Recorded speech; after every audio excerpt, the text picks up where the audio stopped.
नीचे चला गया है। ग्रामीण क्षेत्र में बहुत सारे ऐसे नलकूप स्थापित हो गए हैं जिनके कारण भी हमारा जल स्तर दिन प्रतिदिन नीचे जा रहा है। इसके लिए हमें आवश्यक है कि जल स्तर को हम कैसे आगे बढ़ाएं। उसके लिए आवश्यक है कि हम स्थानीय तौर पर ग्रामीण क्षेत्र में अब प्रत्येक किसान अपने खेत पर एक 40 बाई 50 मीटर का एक अपना तालाब स्थापित करे और उसमें पानी संरक्षित करे। जब निश्चित तौर पर जब पानी बरसात का पानी संरक्षित होगा तो उसका दो चीज़ों हैं, एक तो उसका खेती के लिए उपयोग हो जाएगा, दूसरा उसका जल स्तर भी बढ़ने लगेगा। इसलिए मैं जो शर्मा जी अपना जो प्रयास कर रहे हैं और उनकी जो सोच है कि हम अपने जनपद के जल स्तर को कैसे बढ़ाएं, इसके लिए जो उन्होंने विचार मांगे गए हैं, निश्चित तौर पर सभी लोगों ने जो विचार रखे हैं ये बहुत विचारणीय रखे गए हैं। मैं भी चाहूँगा कि जो शासन और प्रशासन द्वारा जल स्तर बढ़ाने के लिए जो विभिन्न कार्यक्रम चलाए जा रहे हैं उनमें पूर्णतः विभाग, समाज, व्यक्ति का सहयोग करें और जल स्तर को बढ़ाने में अपना सहभागी बने। धन्यवाद। माननीय अध्यक्ष जी, जो आपने शासन प्रशासन की बात कही, शासन प्रशासन क्षणिक है, साल 2 साल बाद आता है और चला जाता है।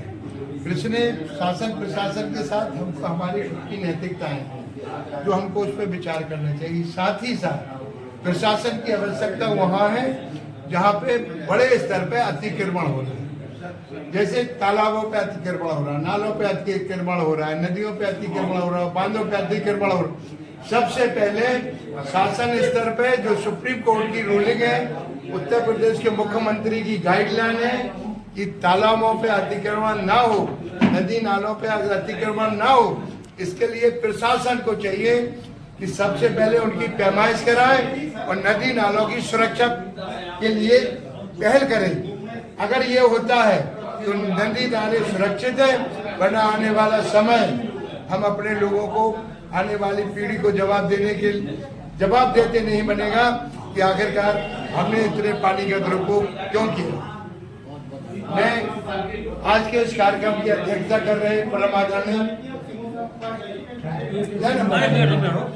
बैठ के आप बताएं, प्रधानाचार्य जी पानी कॉलेज बताएंगे। साथियों, अभी सभी लोगों ने अपने विचार रखे और इसके समाधान भी आए। मैं एक छोटी सी बात कह के अपनी बात को समाप्त करूंगा। अरब कंट्रीज में सबसे ज़्यादा वाटर क्राइसिस है। वहाँ आज ये स्थिति है कि जो वजू शुरू हुआ, मुंह धो लेना, हाथ धो लेना और ऐसे पलंग पे बैठना कि जो पानी का पानी है वो नीचे आए, उससे घर धो लेना, ये समस्या क्यों आई? अब फ्राइडे स्नान करना, तो ये समस्याएं इसलिए आई कि जबरदस्त वाटर क्राइसिस। अगर हम पानी का वेस्टेज कर देंगे तो कैसे, हम भले ही उनको मलिच कह दें, वो मलिच नहीं है, पानी उनका है, पेट्रोलियम प्रोडक्ट्स बहुत ज़्यादा है, पानी है ही नहीं। तो हमें अगर बचना है और जिस स्थिति में नहीं पहुंचना है तो हमें ज़रूरी है कि हम खुद, जो आज इतने लोग बैठे हैं, संकल्प लें कि हम पानी का खुद वेस्टेज नहीं करें। बहुत बढ़िया, बहुत बढ़िया। ये जो डिबेट में एक जो रिजल्ट निकल के आया है, महाभारत में जब भीष्म पितामह को तीरों की शैया पे लेटना पड़ा तो उन्होंने कहा अर्जुन प्यास लगी है।